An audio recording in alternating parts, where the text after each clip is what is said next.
the great thing about business is you're very directly solving the problems that you care about. And in business, unlike in politics, you actually can have win-win-win outcomes. Politics is explicitly zero sum. One team wins, one team loses. Whereas in business, everyone gets better. You grow the pie for everyone. It is just a lot more fun to play that game than to play the political game. Welcome everyone to this live recording of the Liberty Ventures podcast. My name is Alexander McCobin, and we're using this opportunity at my old family farm to bring together members of the Liberty Ventures community and other great individuals for an amazing day. And I'm really excited about this panel because it features both entrepreneurs in the Liberty Ventures ecosystem that we're supporting, and I'm really excited about what they're doing. But also my guest host on this podcast is my old friend, Luis Silva-Ball. And all three of our guests here actually are Students for Liberty alumni, which I'll talk about in a moment. But I want to begin by giving Lucho the opportunity to introduce himself as guest host here and also guest host of Mountain Madness, the training camp we've been putting on all week, and this obstacle course fun run and amazing day that we've been having. Lucho, thanks for doing this for 3 years with me now and helping put this together. Oh, absolutely. And I don't know who you're calling old, but no, thanks, Alexander, and thank you for hosting Mountain Madness for 3 years. It's been an amazing journey. The group has really grown and it's really coming together, and I love that. I'm Lucho. I'm the co-founder, co-CEO of Digifianz. We're a HubSpot consulting and RevOps consulting firm, and I'm also the co-host of Mountain Madness, which is a week-long training camp, and then we do an obstacle race here. So a bunch of us over here, we have a live audience, and a bunch of us have actually done an obstacle course race this morning. We went in a freezing pond and did a bunch of really fun obstacles, so that was a blast. And yeah, thanks, Alexander, and I'm super excited. So I haven't met you guys. Well, I mean, I met you guys today, but I haven't met you guys before, so I'm really interested in what we're going to be talking about. I didn't know you guys were SFLers as well, so that's really cool. I'll let you kick off the conversations, Alexander. What Lucho and I are going to do is talk with Brittany Fuller with Notably and Mobin Koohestani with LendKoi about what it's like to be an entrepreneur for Liberty and the importance of people who care about Liberty to go into entrepreneurship. I want to better understand why you two decided to be entrepreneurs, but want to begin by giving each of you a chance to just share your story.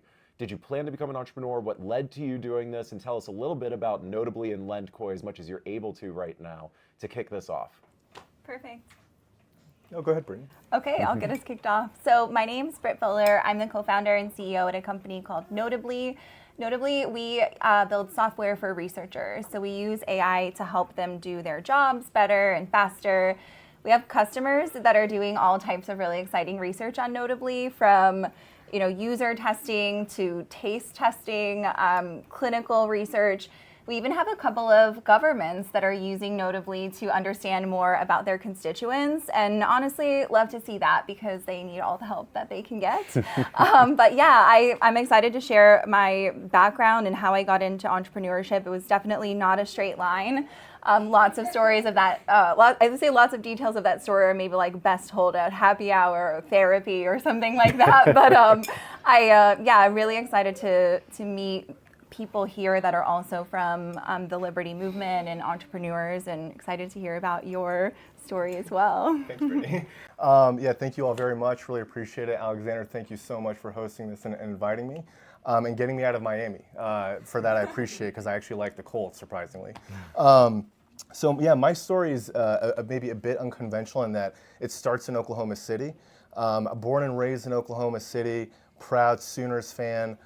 Went to Wake Forest, which was an incredible experience. I mean, in terms of having a small cohort of students, an academic environment that, for me, really gave me kind of the platform to explore economics with one of the leading scholars on Milton Friedman, and that's kind of where I got my interest in the Liberty movement, was through Milton Friedman originally. But since then, it's evolved into a more conscious capitalist approach inspired by Hubert Joly and the works that Alexander did previously at the Conscious Capitalism Institute. So to that end, I'm happy to give a quick introduction about LendKoi and what we're looking to accomplish. I'm super pumped about it, but basically I always knew that I wanted to be an operator. I just did not know in what capacity that was going to be, what setting, what product. But you don't fight the universe. You just kind of go with the motions, do what you got to do, and then at some point, you know, the timing is right. And that's kind of how this evolved. So I spent 7 years in capital markets, first at Barclays, then at Goldman, and it was in really macro. So cross-asset global macro, from foreign exchange to macro to interest rate products to macro credit, instruments that would merge multiple asset classes together. So I got to see vanilla products, exotic products, covering every type of client, real money funds, hedge funds, private equity firms, family offices. And through that, I learned an immense amount, but I knew eventually I needed to do something on my own. And I thought at first maybe I would go to a startup and then pivot to do my own thing. I learned that that wasn't it, and that I really had to take the initiative and do something myself, which is, you know, it's crazy because as soon as I started thinking, okay, I got to come up with an idea, the idea just came right to me. And it's something I'm super, super proud to share because I think it'll have a significant impact. But basically, we all know someone who is either an H1, L1 immigrant or on a green card. And unfortunately, when they come to the US, their credit history doesn't get imported. They don't get recognized for that. The median income for an H1B is $118,000. 68% of Americans applied for a personal loan last year, but less than 20% of them have them. Interestingly, there's not a single personal loan provider for immigrants, specifically for working visa immigrants and green card holders. That's where we step in. We are kind of the bridge to build credit and provide unsecured installment loans. This is the worst time in the credit cycle in the past 25 years to get into consumer credit, but that is exactly the reason why we're doing it and building a platform that will be resilient and withstand the test of time, hopefully. So I love both what LendKoi and Notably is doing, and of course love Digifianz, which I've been tracking with you, Lucio, for a long time. And my one question before I turn it over to Lucio is, I would love for each of you to share what your experience was with Students for Liberty. And for anyone who doesn't know, Students for Liberty is a nonprofit building a movement of the next generation of leaders of liberty by educating, developing, and empowering them to make a difference. And it's something that we were all involved with back in the day. I was much younger, I will say that, when I helped start it before. But I'd love for each of you to share what you did with Students for Liberty and how that either influenced what you're doing right now or how you've evolved in an interesting way since your Students for Liberty times to be an entrepreneur. All right. So, you love to tell this story, so I'll tell it as you tell it. No, so I started a student group in Venezuela back in, I think, 2010, 2011. Basically, Venezuela, I mean, you must know, is a socialist country ruled by a dictatorship, and it's been so for quite a while. And even in private universities, most teachers are socialists. Most professors are very, very much socialist or communist. So I started a student group, a student club, just to, you know, talk about the ideas that we're not allowed to talk about in the classroom. So we got together, read some books and stuff, and I found out there was this amazing group in the U.S. that was already doing something like this, but they were way more advanced, and they had like guides on how to start a reading club or how to host a movie club. And it was just amazing, like all the recruiting guides they had, everything. And this group was Students for Liberty. And we were actually called Estudiantes por la Libertad, which is Students for Liberty as well. And one day I find out they're having an opening for campus coordinators for the US. And I mean, I was living in Venezuela at the time, but I just thought, hey, you know, you can just knock on the door and maybe you get in. Well, what do I know? So I applied, and Alexander was like, yeah, who is this guy? Why do we have an application from Venezuela?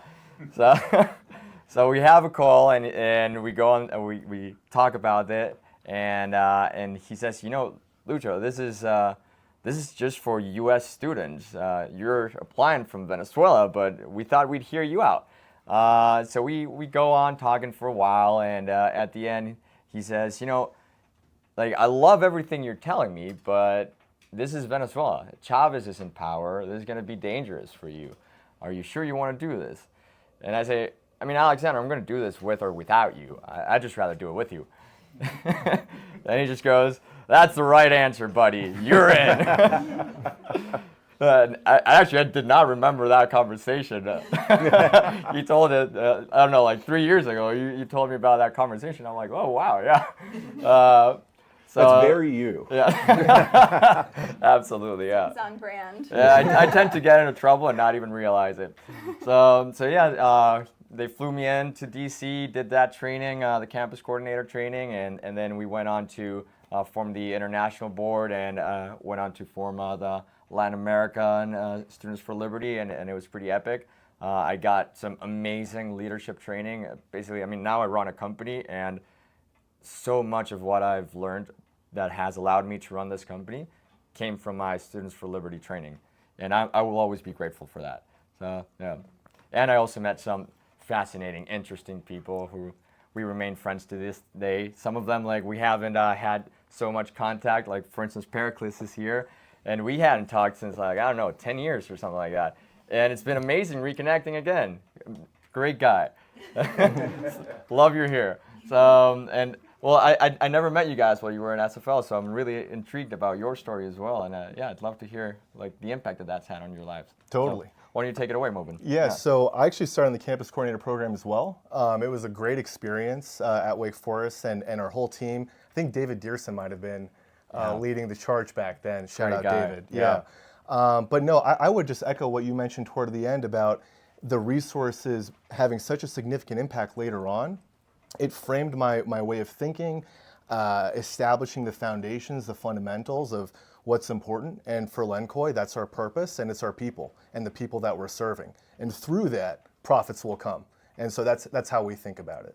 I guess I will show my age a little bit by sharing my, introduction to the ideas of liberty and my experience with SFL, because I got introduced to the ideas of liberty at the ripe age of 17. So this was back in 2007. And I was on a mission, like most normal teenagers, to find who I would vote for in my very first election. I didn't come from a household that had a lot of ideology, or my parents didn't have like big opinions about politics. And so while I remember feeling kind of bothered by that, it actually was such a blessing in disguise, because it meant that I had to, if I cared about this, I had to go out and kind of figure it out on my own. And at the time, I was on a very hopeless career path to be an investigative journalist. And part of what I was doing at the time was asking people questions, and I would ask everyone, so who are you going to vote for? And it, of course, was just as much of an awkward question to ask back then as it is now. And one of my friend's dad answered the question by saying that he was going to vote for Ron Paul. And I was like, well, who is Ron Paul? And I guess that was my red pill moment, because everything changed very quickly after getting exposed to these ideas. By that winter, I was volunteering at the Iowa caucus on the Ron Paul campaign. So I was there straight out of Florida. I'd never seen snow before, 4 weeks. To give you an idea of the mindset of a 17-year-old who was recently red-pilled, I was 100% convinced that we were going to win, and it was just in the bag. And I remember, when the caucus was called for Huckabee, crying and just being like, okay, there's a lot of work to do. And it wasn't long after that I got involved with Students for Liberty. I think it wasn't long after that Students for Liberty was formed, so I'm not sure the circa year, but and I just remember it being such a breath of fresh air that there was other people who were interested in putting like infrastructure around young people, and I was one of, maybe like the first, if not the first, the second batch of SFL student coordinators, and it changed my life. I think that that's such a, it's a testament to the work that you've done, really, like truly. It's changed my life in so many ways beyond just my career and my business. I mean, I've met my husband at the Mises Institute, who is here somewhere with our small children. At the Mises Institute, I met my two very best friends working in the Rand Paul campaign. So There's lots of things I could point to, but really, I mean, the people that we've known going on, we're going to be going on 2 decades now. So, yeah. Fantastic. So, do you want to jump in with anything, Lucho, or should I keep going? Well, fun fact, I met Jared. My husband, for Yep. the record. Exactly. Yeah. So I met Jared when I was working at the Leadership Institute, and his office was in the same building. Oh, right, Market Yep. Ace's office. Exactly. That was the best deal he ever got. I think they were only charging him like a couple $100s for rent. Oh. So. Yeah, I can imagine. Yeah, that was a great experience. I would always bump into him, say hi and stuff, and yeah, great guy as well. I like to joke, I met him at the Mises Institute, and it's like the only girl there, so I kind of, Oh yeah, I can see that. I did the Mises University as well, and yeah, there were like 3 girls. That's better. Yeah. It's getting better. Yeah, they improved the ratio. Now, can you guys tell us a bit more about? Well, Mobin, can you tell me a bit more about like what exactly it is that you're doing? Like, how is it that you're able to provide loans to immigrants? Why is it that other people aren't doing it and you are able to do it? Certainly. This might come as a surprise, but legacy financial institutions are allowed to discriminate based on citizenship. That's kind of one of the only permitted characteristics that they can. And through that, the product, unsecured loans, it's either designed for subprime borrowers like payday loans or debt consolidation loans, or for super prime borrowers. So people who have basically like a 720 plus FICO, let's call it. So there are tens of millions of Americans who fall into this middle area, as well as immigrants who are totally outside of the spectrum because they haven't even established any type of credit history yet. So what we would be doing is raising a debt facility. So raising debt so that we can then fund the loans. And so those are unsecured 1 to 2 year installment loans. And then from there, we start to expand like the product, the tenor of the loans, what our focus is. Eventually, we'll have a credit card. But in the very beginning, it's just trying to get balance sheet into the hands of the people who need it the most. And does that help them build a credit history as well? It does. It does. So it could be used as an example. Many immigrants don't have significant savings. So what they could do is get an unsecured loan and retain their savings, build credit in the meantime. So even if you already have strong income and you have a lot saved up, you may still want to get a head start on getting another trade line item to build your credit history up. This would allow you to do that. So it has multiple use cases for all kinds of immigrants in general, but the point is that they need liquidity and they're not getting it right now. All right. And what stage of like this project are you in? Yeah. Are you already handing out those loans? Or no? Okay. We are not. We are currently in the conceptual whiteboard stage, if you want to call it that. But we're actually just about to kick off fundraising. This is above and beyond the most public appearance we've made about LendKoi before. So I don't even know if I can say we're in stealth mode after this. But nevertheless, we are very eager. I think anybody that we've talked to, including large institutions, when they hear about what we're doing and the way that we're evaluating the credit risk, because that's very important, they get a lot of assurance and comfort in the idea, and they also see the real need for it because they can leverage it for their own people, their own employees. And so that's kind of the approach that we're taking, is trying to make this a partnership with institutions. Oh, that's very interesting. Have you thought about that, like actually being a proper partner for institutions where they invest in your company, but that investment is for their employees, or would it be more like for the general pool? Yep, so we're actually looking into incentive structures to do it for any corporation, and so that they don't have to have a principal investment into LendKoi to be part of our network. We certainly wouldn't rule that out. I think one of the things that we've noticed, though, is a lot of the corporate venture arms, they prefer that you're later stage, so that in the event that you pivot, you don't go outside of their mandate, like outside of their scope. But working with employers is top of mind in every way, from structuring to execution. All right. And also, what would make this interesting, like in a return perspective? Like, what sort of return can somebody expect from investing in your company? Yeah, definitely. In general, the way I would think about it is that we're capturing some spread on the credit. Ultimately, we believe that immigrants are very vested in this process to be good standing borrowers, good standing Americans. And through that, that just means doing the right thing. Now, people come into hardships all the time and they're not able to fulfill their financial obligations. That's okay.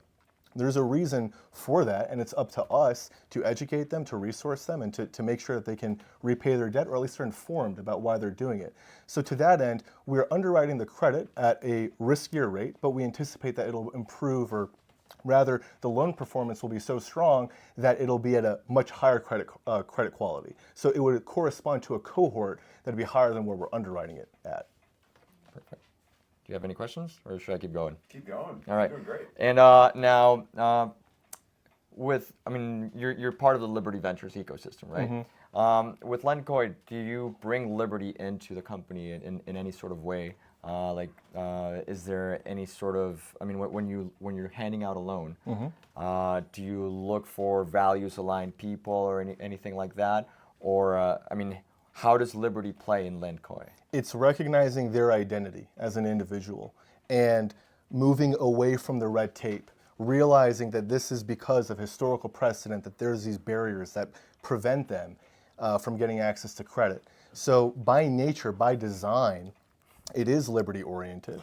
And also, we ultimately empower our people to do what they want to do. We give them direction, we give them flexibility, but our approach is really to let them be entrepreneurs. You have to enable your people to be super powerful and to get to where they need to be. So that means unlocking their value. So I think that's important. Again, purpose and people is very critical for us. That's kind of our priority. Now, I will jump in and say, to clarify for anyone who's unsure about Liberty Ventures' thesis, we're not looking for companies that are advancing liberty. It's great if they are doing that.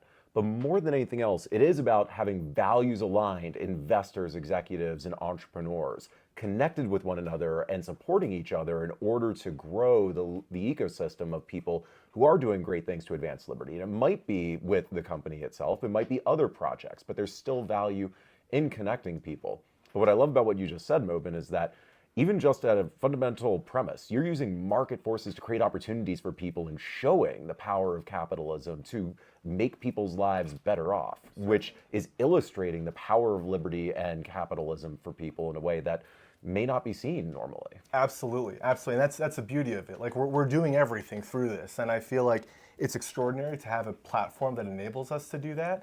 But it captures the spirit of kind of our mindset, our approach, and the purpose behind the company. I love that. And I want to give you a chance, Brittany, as well, to share what you're doing. I know you're just as passionate about Notably and R&D. So at Notably, I know you gave a little bit of an intro, but when we talk about building software for researchers, it can be any type of research that goes into the products that we use on a daily basis. So we have a lot of companies that are doing usability testing, but also food that keeps us safe.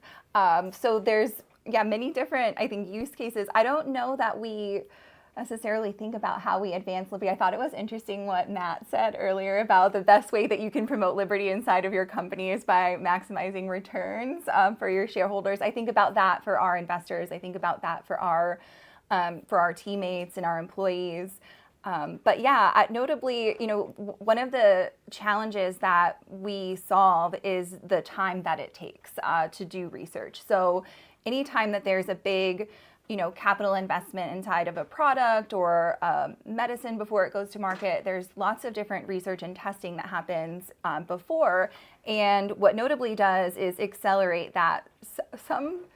For some people, depending on the project, it can be up to 80% faster, 10 times faster. And one of the things that I really love about that is when I think about the ideas of liberty, the way that I spend my time across my business, my family, philosophy, I think about, building the type of world that I want to live in. And so when I think about the job of researchers, they are the ones that are kind of standing on the cliff looking into the future. They're the first to, think about how new technologies will have an impact, what potential harms there could be.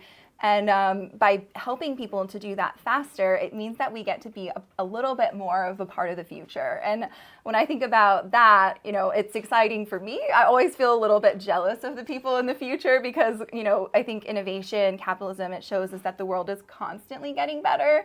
And so I I think that will continue to be true, but I like to think that the work we're doing makes that happen on a faster timeline, and I get to be a bigger part of it. So, love it. Brittany, so could you help me understand a bit? Because I mean, you mentioned that you guys use AI to help researchers, right? And you mentioned a whole bunch of different ranges of different types of research. Could you narrow down a bit, like what exactly it is that you guys do, so that I could better understand, like when would a researcher come to you, and when could you help a researcher, and when could you not? Yeah, when we're thinking about bringing new products to market, a lot of the data that we're looking for to understand, is this going to be a successful product? Should we make it better? How should we market it? All of those types of questions are locked inside of people's hearts and minds. And so when you're doing research, a big job is to go out and talk to them. And that's a very it's one of actually humanity's oldest skills, is looking at the world around us, looking at the people around us, and trying to understand more about it directly from people. And in the modern day, when we think about having those conversations, a lot of them are had in person, they're done remotely. So we work with a lot of conversational data, like interview transcripts, notes, open-ended surveys. And when you get to the end of that, conducting all of that research, you have a lot of data, but you don't have what you're looking for. You still have to go through this drudgery of pulling out the important pieces, trying to put it together into patterns, and really just trying to distill it down to what are the biggest themes, what are the patterns, what are people agreeing about, disagreeing about, where's the opportunities here? There's all these questions. That's called synthesis, which is making sense out of mess. And that's where we step in, because we can take a conversation, summarize it quickly with AI into the most important parts, and then pair that conversation with the other 5 or 10 or 50, or, as we look at more institutional research, sometimes hundreds of people who may have been interviewed, to quickly analyze the patterns and which parts of that data set make the most sense for innovation. And the AI that you're using, is that built on top of something? Is that proprietary? All of the data that is added on the Notably platform is usually it's raw data. So we work with a lot of primary source data, which is the interviews that people are conducting, the focus groups that people are hosting. So it's mostly primary, but we also support secondary research, which I don't know if it's proprietary exactly, but secondary research could be like industry reports, white papers, TED Talks, conversations like this one, that you're just kind of pulling in from the outside world into your study. All right. Now, I have to ask this. You're all SFL alumni, you all care about liberty, and you started young in the liberty movement. And there are probably people listening to this right now who are in the same shoes that you all were before. And I'm wondering, what advice would you give to yourself back when you were just starting with Students for Liberty or involved, that you may not have known at the time, that looking back now, you wish you had gotten? Wow. Patience. Ooh. That's a good lesson from you, Lucho. Oh, yeah. That's something I feel like you're still learning that impatient. I lesson. am, yes, very much. Yeah, patience is a tough one, because like you might set super big goals and you're like, yeah, I'm ready to get it. Like, I'm on fire. I'm going for that, and like That's my problem. Oh yeah. and hey, you might be working 18-hour days or more and not sleeping and just being hyper focused on your goal, and that's all you're going for, and it can lead to burnout like very quickly, and disappointment when you don't reach that goal. I mean, I know. I've had my company for 9 years now, and man, the first 4 years were exhausting.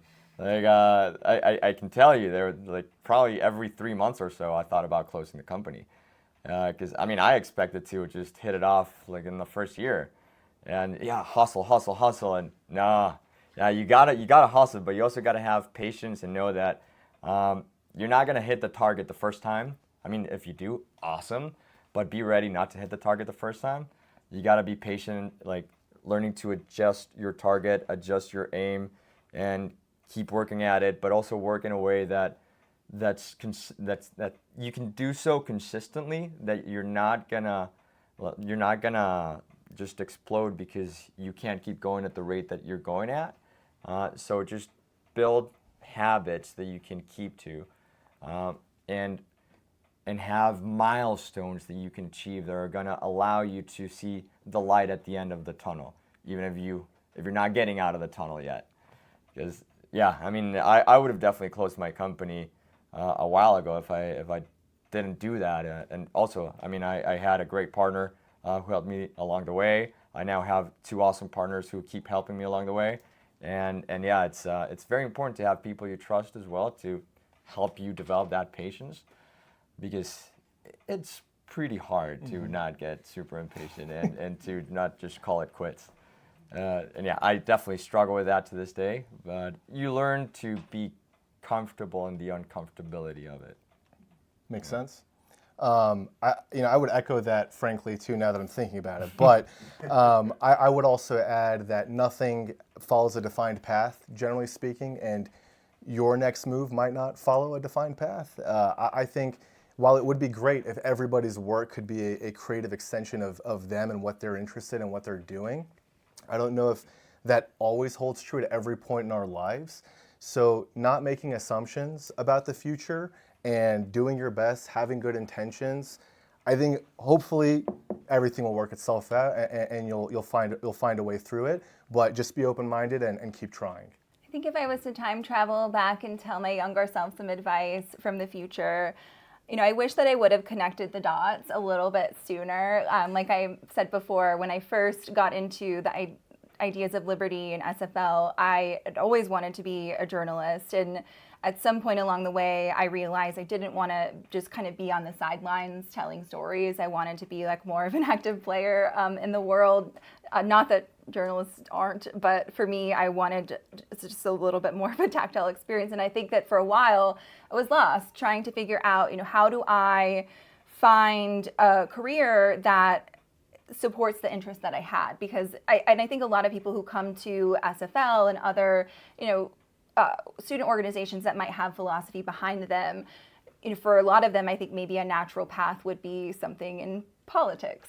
And, it took me several years of working in that space to realize that was not for me either. And, I would say if I could have realized sooner the sort of connection to business and getting in and starting to work for myself, because ultimately I came to the realization that politics is a very dirty game, but business is a clean one.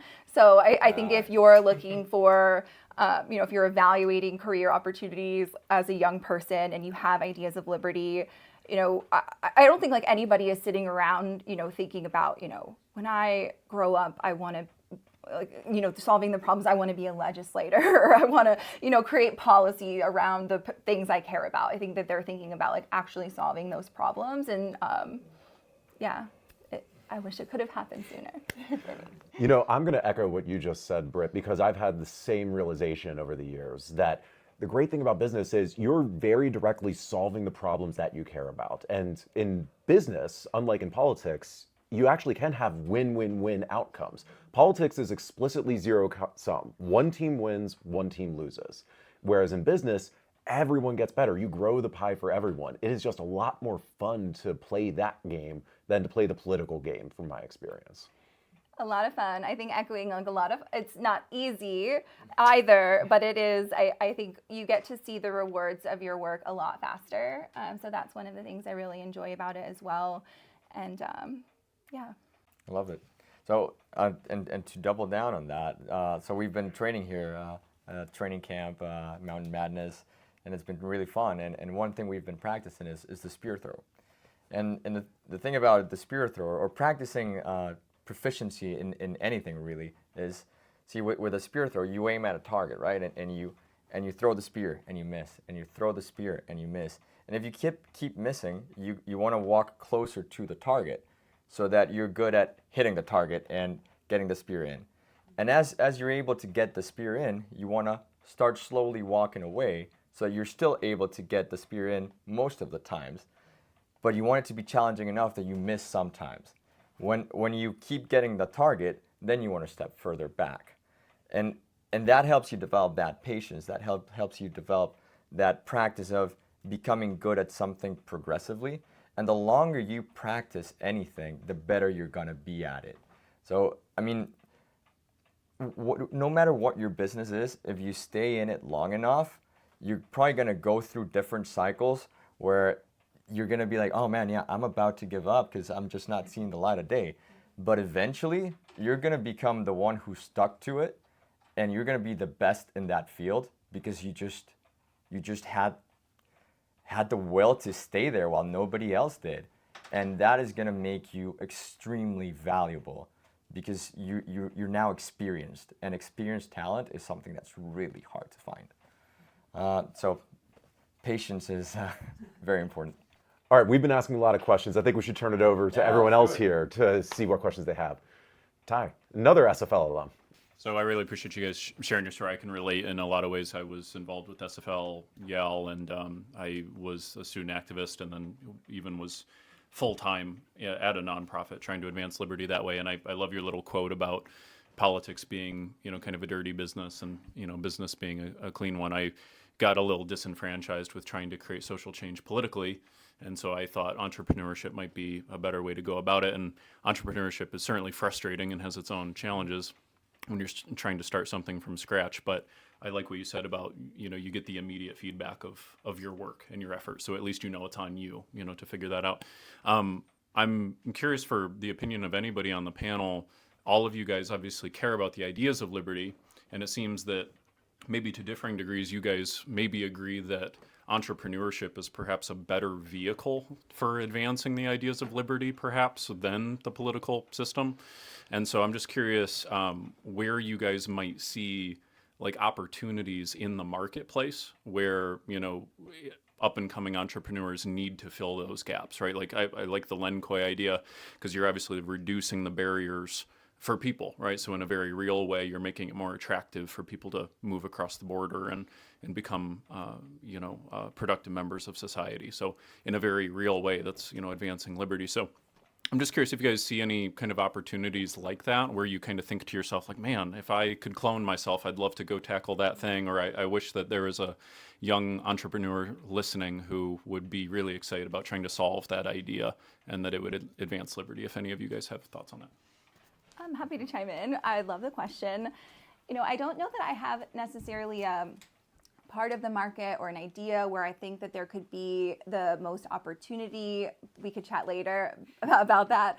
But I think in general, there is an urgent problem that we have in this room and when we think about the future. And I think if you are, liberty-minded and you have good business skills, there's never been a better time or a more needed time for you to get into the world of entrepreneurship because capitalism has kind of a PR problem right now. It's not, if you ask young people, they don't think that capitalism is cool. They don't think that capitalists are good people. They think that they only care about profits, that they only care about themselves.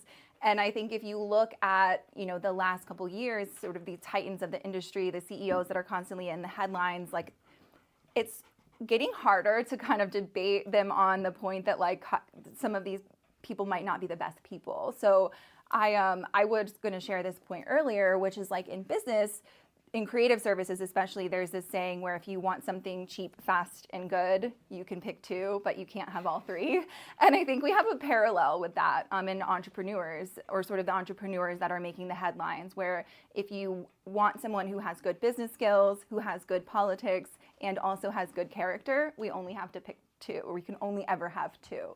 And I think with liberty-minded people, there's some of the, like I said before, some of the most amazing people. You found your way to the best kind of mental model for your life. You probably are a good person. So that's two of the things, two of the requirements right there. So I think any business that you go into, you can make a really good impact, because this next generation, we really need better heroes, people to look up to and kind of point to as what is possible with capitalism. And, for some of the entrepreneurs out there who are, just doing things they shouldn't do, going to islands they shouldn't be on, saying things they shouldn't say on Twitter, I think that the character thing is a big one. And with liberty-minded entrepreneurs, I think that there's just inherently a really good character there. So Yeah, never a better time than I now. think like naturally you're open to the idea of there being disruption, and you're willing to disrupt because you know about what red tape is and things looking at it from a kind of a means-oriented way. And I think that is a really powerful lens, because if you just go to one industry conference, like if you go to one fintech conference and you just spend 2 days there, you'll get a lot of information out of that. And you'll say, okay, what's one niche that seems to be underserved, or where there's no overlap, or where there should be overlap? And you'll see these ecosystems exist in any industry, whether it's green tech, AI, anything. So I would encourage you to go to an industry conference on anything that excites you, motivates you, like in terms of the content, and then go through to each vendor and understand what they're doing and how you might be able to do better than they're doing it. So I got a couple of things on that question. Well, first of all, becoming an entrepreneur and starting a company is definitely a great way to advance the ideas of liberty. You can become an example, and you can have an extremely positive impact on your team and society at large. The only way you're going to become profitable is by serving others in an efficient way, in a way that solves problems for them. So I think that's huge. But I also think we don't have to shy away from politics. We absolutely need to remain involved in the political sphere, because if we don't, we leave it to the other side. And that is something that is troubling. I've seen that happen many times when we just back away from politics because, man, politics is dirty, I'm clean, and I don't want to get dirty, so I'll just start a business. And yeah, that sounds great, but eventually politics is going to come back to bite you because you just left it to the bad guys. So we do need to keep that in mind. And I mean, I say this as someone who's not actively involved in politics.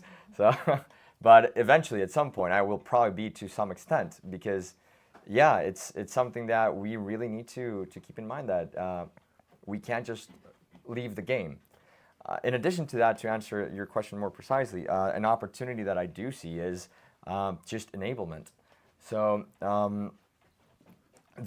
we probably don't know what the next greatest amazing idea is, but somebody will. And maybe that person won't have the opportunity to actually go and execute that idea. And we need to make it easier to become entrepreneurs, to start a new idea, to start a business. And I think that the number one thing that hurts in that is college, really. Because like the path that we're supposed to take is you go to college 4 years, then you go and get a master's, then you get a PhD, and you got to walk the path, because that's the proper way to do things. And man, maybe you're 16, you're in high school, and you're like, I have this great business idea, but nobody believes in me. Nobody thinks I can go ahead and get started with this. Like, my parents are against me. My parents are telling me I can't do this, or I'm not going to get a job. So I think colleges in general are just an amazing factory of lefties.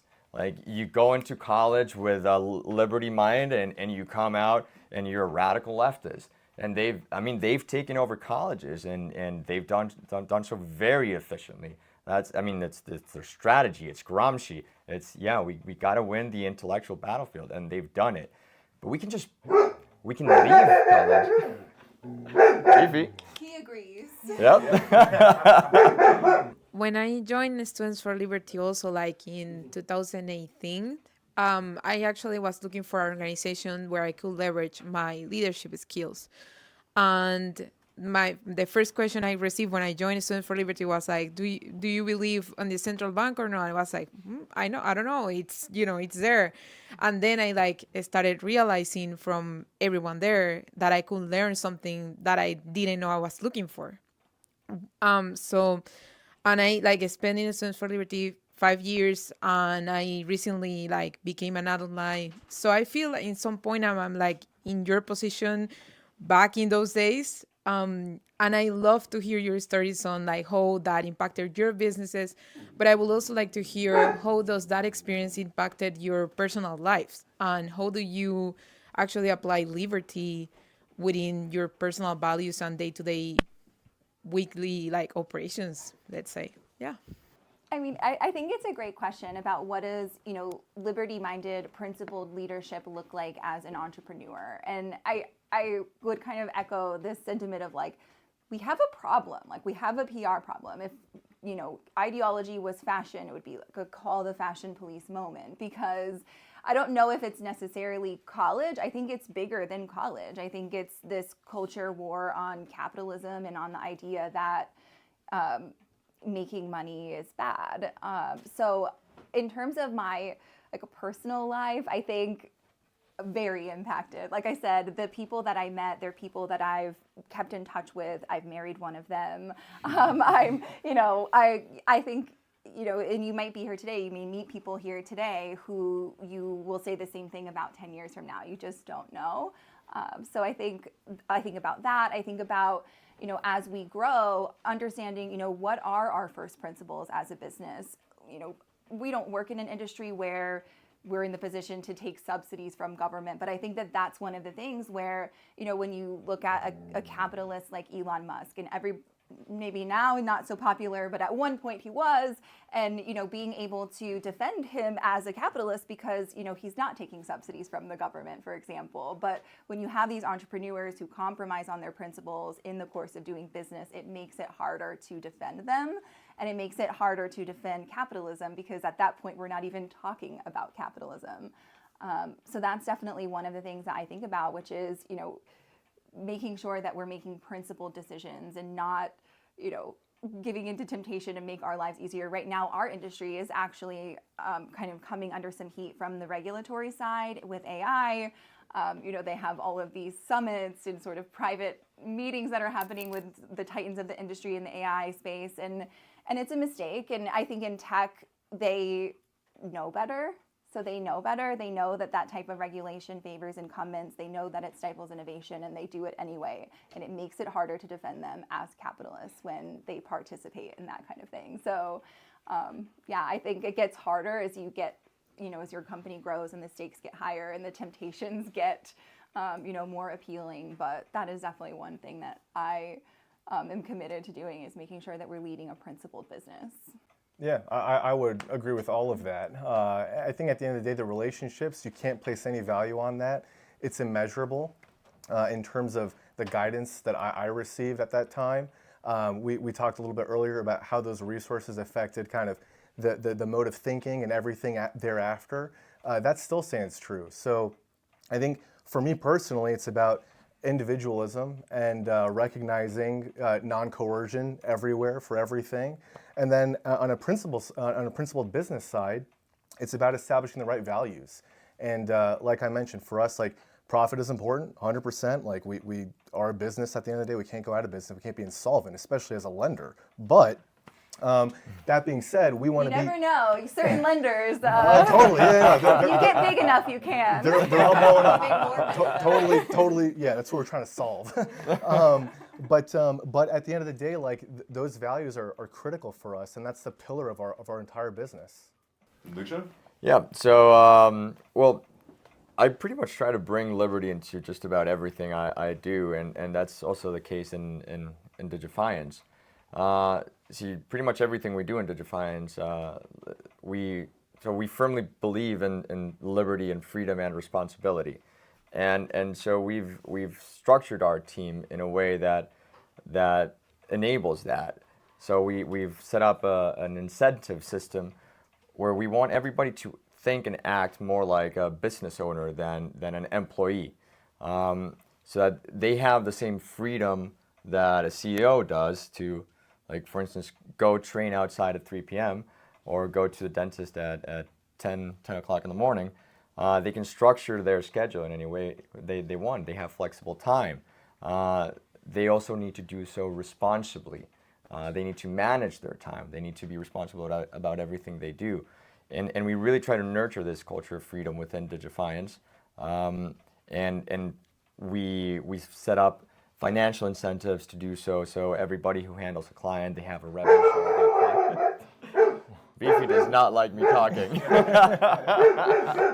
So we try to really think about freedom and responsibility in everything we do, and we've set up financial incentives so that everybody has an incentive to act in a way that they have to manage that. We have unlimited vacations. We have we're a remote company, so everybody can pretty much do anything they want, but they are ultimately responsible for their clients' performance, for keeping their accounts active and happy, and making sure that they get results. So if something's wrong with the account, they'll lose the account and they'll lose the revenue share. So everybody has that incentive to think and act like a business owner. And we're doing a whole bunch of stuff as well. Like what we've done a business owners mindset course with Alexander for Digifianz, and we'll probably be doing some more as well. And yeah, so we really want to build that culture, and we think that's a great thing to do just beyond what we're actually doing in our company, because that spreads. Those people later on they can start their own business because they've already had that initial experience of being kind of like a business owner. And we're actually creating some spin-offs in Digifianz as well. Some people are already starting to have their own business within our sphere. Like we're partners in that. That's awesome. Yeah, it's pretty cool. Yeah. And then like they can go into other companies and spread that culture as well, because ultimately, I mean, the more entrepreneurs we have, the freer world we're going to have. So, Totally. yeah. I think unfortunately now too, especially given the economy, everything going on, and just uncertainty. It's just uncertainty. You put up barriers in your mind that prevent you from taking leaps of faith, and it requires you to take a leap. The world needs you to take a leap of faith, and I hope that the people out there will do that, and that's huge at the end of the day, because that's a prerequisite for anything to happen, is for people to get involved and just get out there and just say, you know what, let me give it a chance and see what happens. And one thing that I think is great here that I want to add is McCoben is actually doing something to this end as well, like with Liberty Ventures. And like you are enabling entrepreneurs. Like you're finding liberty-minded people that you want to invest in. You're investing in growing that network of entrepreneurs who believe in liberty and making it easier for them. Like you're helping them not just raise funds, but you're helping them generate revenue and optimize their operations. So you're doing a great job at this. And yeah, so. Well, I appreciate that. We're still early ourselves, and I'm going to tie the last two questions in to wrap this up, because I don't know all the opportunities out there. There are so many for people to tackle. And the biggest thing that I've learned over my life is that the best thing anyone who wants to be an entrepreneur can do, that anyone can do, period, is figure out what they're passionate about and are going to throw themselves fully into. And that's the opportunity. And you'll figure out how to make it work from there. But it's got to be something you're willing to put 18-hour days into, 7 days a week, if you're going to be an entrepreneur and start this up. And you have to love what you do in order for that to succeed. And Liberty ties in with that, because I think that's a great passion, not only when you're young, but for your entire life. But especially as people get older, they seem to figure out other problems in the world and more tangible problems to solve for people, and how businesses are able to address that. And so I encourage anyone who's young, who cares about liberty, to maintain that commitment as you get older, but also start to think, what are the more tangible expressions of that challenge that are out there, and ways that building a business is able to solve that, or able to empower you to go address that in the future. That's the opportunity here. And Liberty Ventures exists now, to support all entrepreneurs who share our values. We launched a 501c3 called Principled Business, specifically to advance the idea that business leaders should be principled and have the best character possible to be the best representatives of and advocates for capitalism that they can be. So I just want to say thank you to all of you, not just for joining this panel and being here on the farm today, but for living these principles out, for being awesome people, entrepreneurs, and advocates of liberty. I'm just so happy to have you here, and for us to have you in the Liberty Ventures ecosystem. Thank and you, deal with this. Thank you, Alexander. Thank you, everyone.